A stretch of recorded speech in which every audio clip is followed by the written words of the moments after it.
Haleluya, Allah sungguh baik dan teramat baik. Shalom pemirsa, selamat berjumpa kembali dalam program pencerahan rohani lewat belajar Sekolah Sahabat Bersama. Kali ini kita kembali mempelajari Sekolah Sahabat kita dalam episode yang ketiga, dalam kuartal yang kedua, dengan tema Kristus dan Tradisi Keagamaan. Pemirsa dimanapun Anda berada, dalam perayaan pengerupukan atau sehari sebelum Nyepi pada hari Minggu 30 Maret 2014, STT Mekarjaya, Banjarnagi, Kecamatan Ubud, Gianyar, mengadakan ritual perang api. Api yang bersumber dari batok kelapa yang dibakar tersebut menjadi mainan sambil diiringi gamelan, sehingga kesan magis ritual tersebut sangat terasa. Nah, salah seorang yang bernama Iputu Bayu Arinata, seorang pemuda yang ikut dalam ritual perang api tersebut, mengaku tidak takut meskipun kulitnya harus terbakar. Ini sudah menjadi tradisi dan memang harus diikuti oleh pemuda di sini. Tujuan perang api ini adalah menghilangkan energi jahat yang selama setahun mempengaruhi tubuh manusia. Dan dia mengatakan kami mengadakan ritual setiap menjelang Nyepi. Dan untuk sejarah keberadaan tradisi ini kami tidak tahu, tetapi tradisi ini sudah ada sejak lama. Di dalam masyarakat Kristen kita dapat menjumpai tradisi prosesi jalan salib atau Via Dolorosa, di mana biasanya seorang pemuda atau beberapa orang pemuda memerankan Yesus Kristus pada prosesi tersebut, dan dia harus dicambuk, disiksa, bahkan pada akhirnya disalib, seperti di negara Filipina. Ini merupakan rangkaian kegiatan menjelang peringatan Paskah. Pemirsa dimanapun Anda berada, di setiap zaman ada beberapa kekuatan yang mempengaruhi perilaku manusia, mempengaruhi sikap keagamaan manusia. Menurut John Wesley, salah satunya adalah tradisi. Ada beberapa hal yang lain, yaitu iman, pertimbangan akal sehat, dan juga Alkitab sebagai wahyu atau pernyataan Allah. Nah, setiap kelompok masyarakat memiliki tradisinya sendiri. Tradisi wahyu atau pernyataan Allah dalam kitab suci, pengalaman dan pertimbangan akal sehat silih berganti mempengaruhi perilaku dan keyakinan hidup manusia. Kalau seorang yang mempercayai Alkitab tapi tidak mempraktekkannya di dalam kehidupannya, maka sia-sia.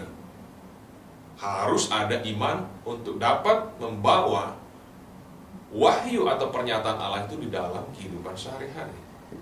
Kalau kita mulai dari iman dan pergi kepada tradisi, ini merupakan metode induktif, di mana kita mulai dari pengalaman-pengalaman kita secara pribadi, kemudian mengkaitkannya kepada pengalaman general masyarakat luas yang ada dalam bentuk tradisi. Sebaliknya, kalau kita mulai dari Alkitab dan berakhir kepada akal atau pertimbangan manusia, maka itu adalah metode deduktif, Karena ada banyak yang tidak bisa diterima oleh akal manusia. Itu bukan karena Alkitab sesuatu yang illogical, tetapi allogical. Apa perbedaan antara illogical dan allogical? Illogical atau perkara atau sesuatu yang tidak logis adalah memang sesuatu yang tidak masuk akal. Saya beri contoh. Kalau gajah bertelinga besar, kemudian adik saya contohnya memiliki telinga yang besar, kemudian saya menyimpulkan bahwa adik saya itu gajah, itu sudah barang tentu tidak masuk akal. Tetapi sesuatu yang allogical adalah sesuatu yang bisa dipahami lewat Alkitab, meskipun itu di luar jangkauan pikiran manusia. Sebagai contoh, penciptaan langit dan bumi. Dalam 6 hari lamanya Tuhan menjadikan langit dan bumi. Memang tidak bisa kita uraikan dengan akal pikiran manusia, tetapi kita bisa yakini lewat apa yang tertulis dalam Alkitab dan dapat dibuktikan dalam Alkitab. Kalau kita perhatikan, pemirsa, ada beberapa agama yang sangat dipengaruhi oleh tradisi. Ada juga yang sangat kental menonjolkan pengalaman-pengalaman kehidupan. Ya. Ada juga yang dipengaruhi oleh pertimbangan, ya, akal sehat, ya, dan menolak segala sesuatu yang tidak rasional. Namun ada juga agama yang memfokuskan dan meninggikan otoritas kitab suci. Dan memang dari keempat faktor ini, Alkitablah yang harus mengontrol, baik itu akal sehat, tradisi, dan pengalaman iman kita. Yang menjadi pertanyaan adalah, apakah perbedaan dari doktrin kepercayaan dan tradisi keagamaan?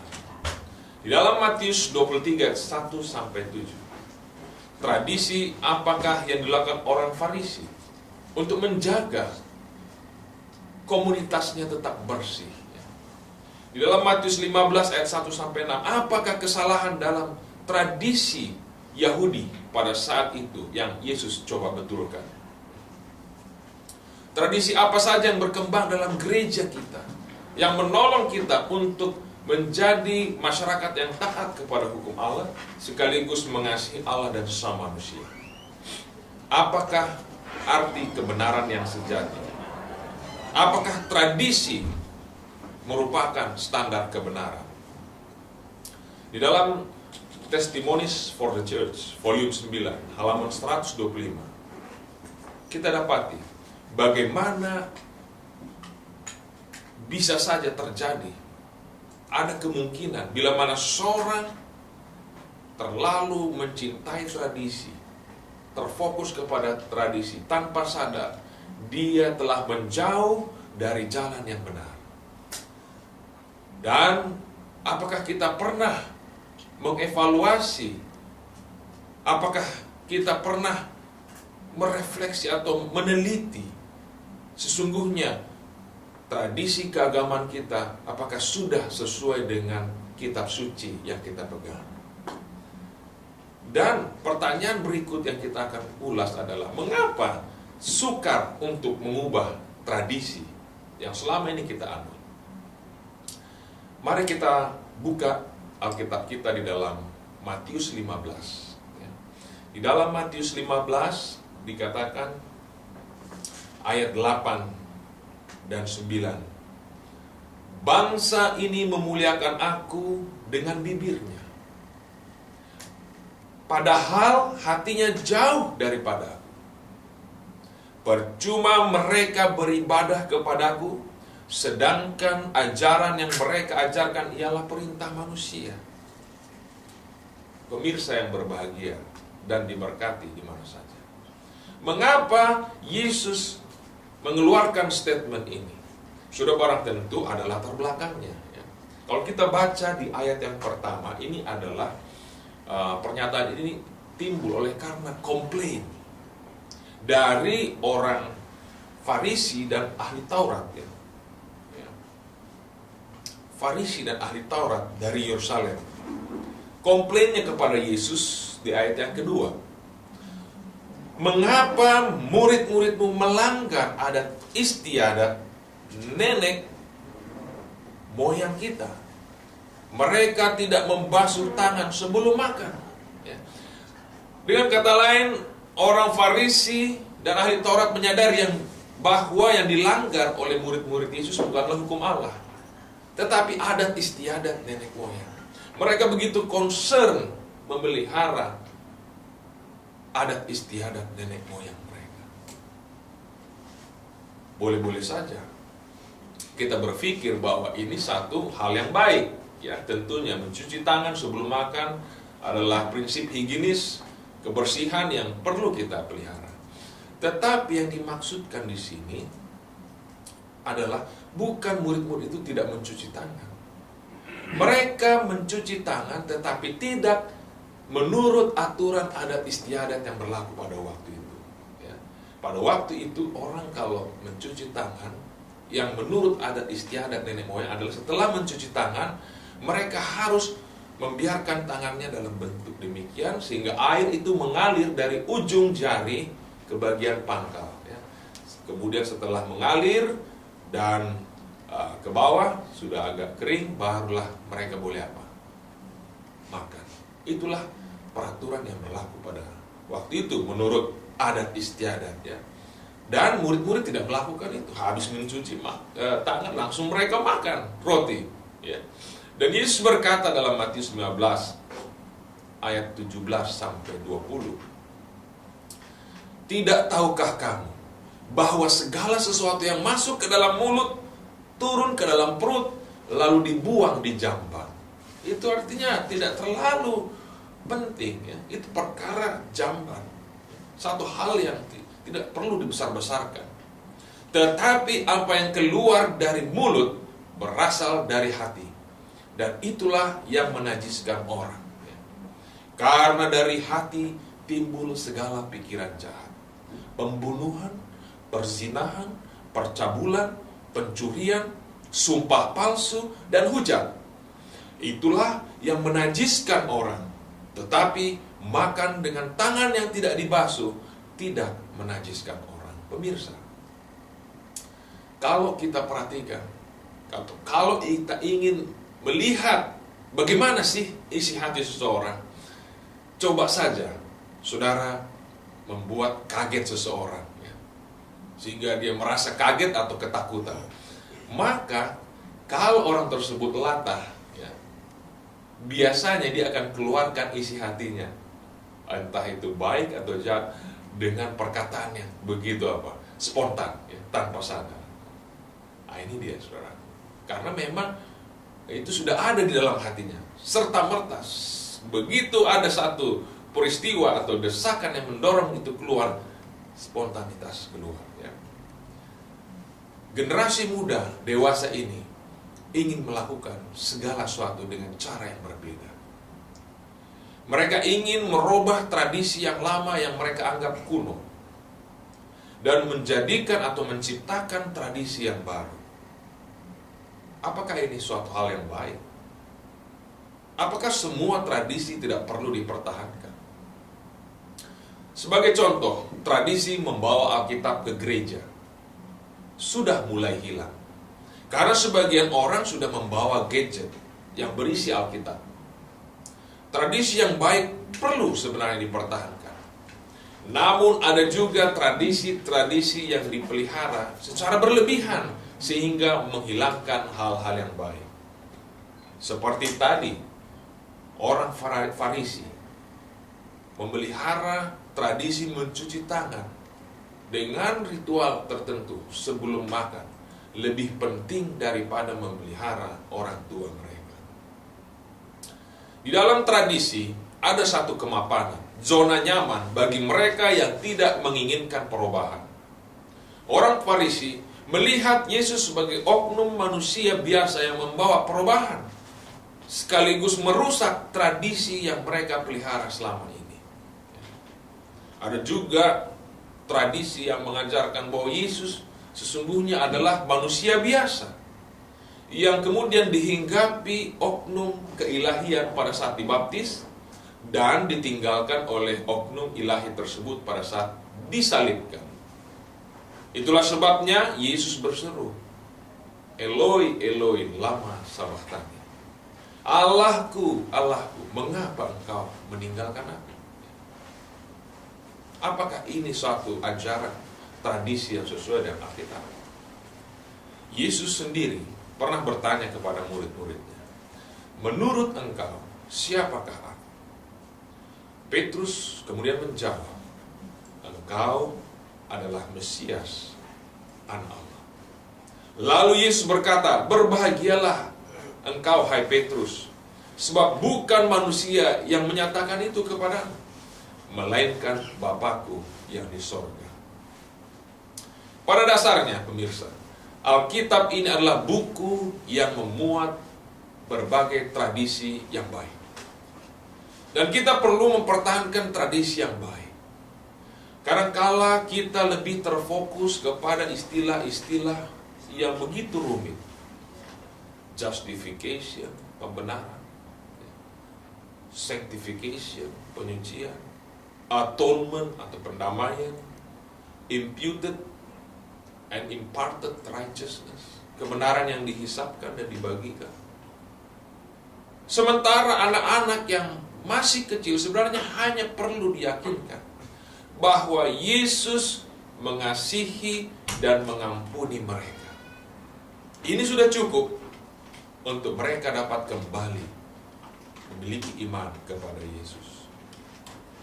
Bangsa Yahudi meyakini bahwa tradisi keagamaan mereka sudah benar dan tidak dapat berubah.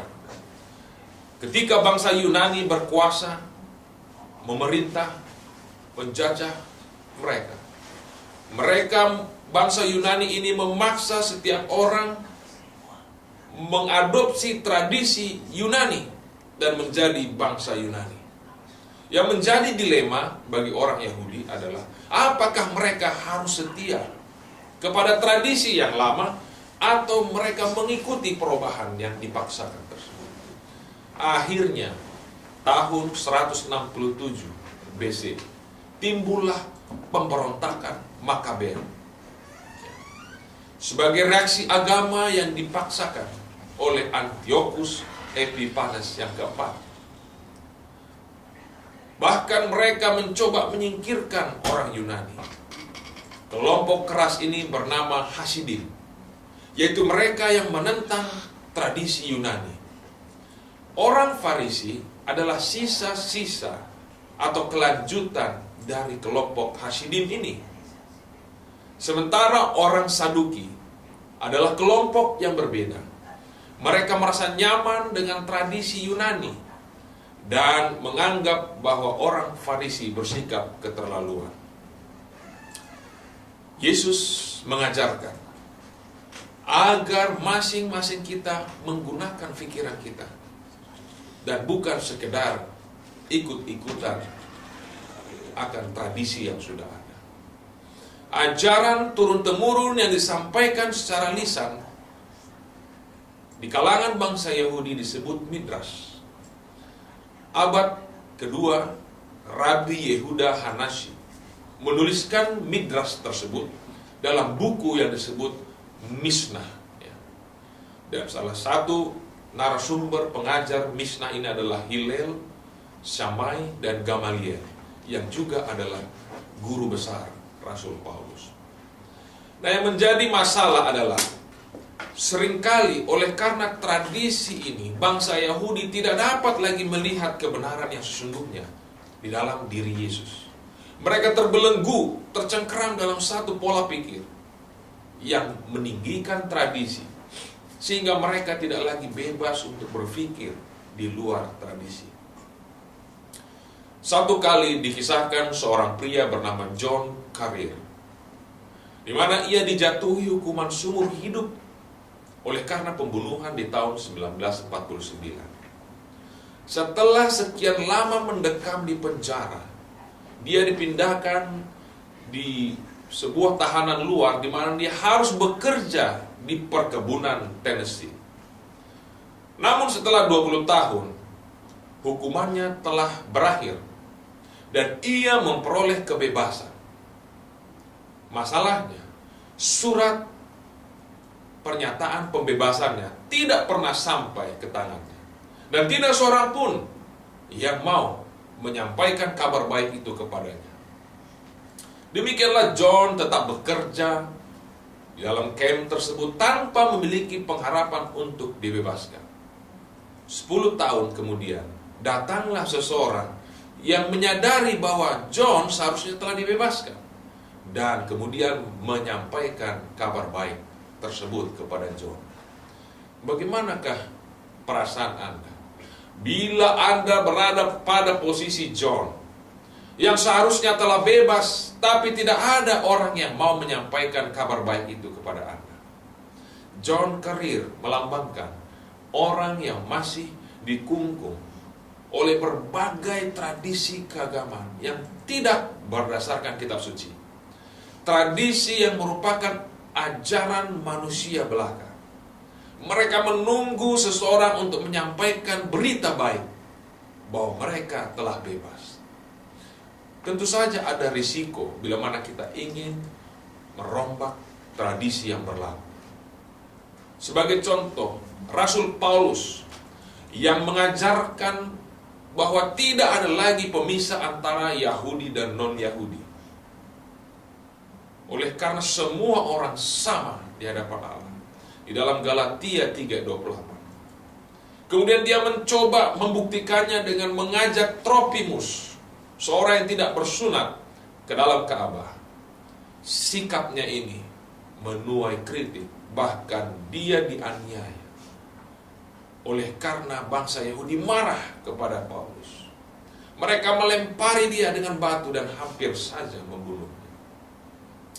Di dalam pelajaran sekolah sahabat Cornerstone, khusus bagi anak-anak remaja yang berada di atas kelas Junior PowerPoint dan Real Time Faith, di sana dijelaskan bagaimana kecenderungan dewasa ini, adanya kecenderungan meningkatnya homoseks di antara anak-anak remaja. Hal ini tentunya perlu penanganan yang serius. Apalagi media saat ini sudah banyak menayangkan sifat kebanci-bancian di tayangan televisi. Nah, seorang bernama Robert Spitzer, seorang tenaga pengajar psikiatrik di Columbia University, telah meyakinkan Asosiasi Psikolog Amerika untuk menghapus homoseks dari daftar gangguan kejiwaan atau mental disorder, dengan menyatakan bahwa kaum homoseks ini dapat terbebas, dapat merubah orientasi seks mereka jika mereka mau. Spitzer menginterview 153 pria dan 47 wanita yang berhasil merubah orientasi seks mereka dari homoseks menjadi heteroseks.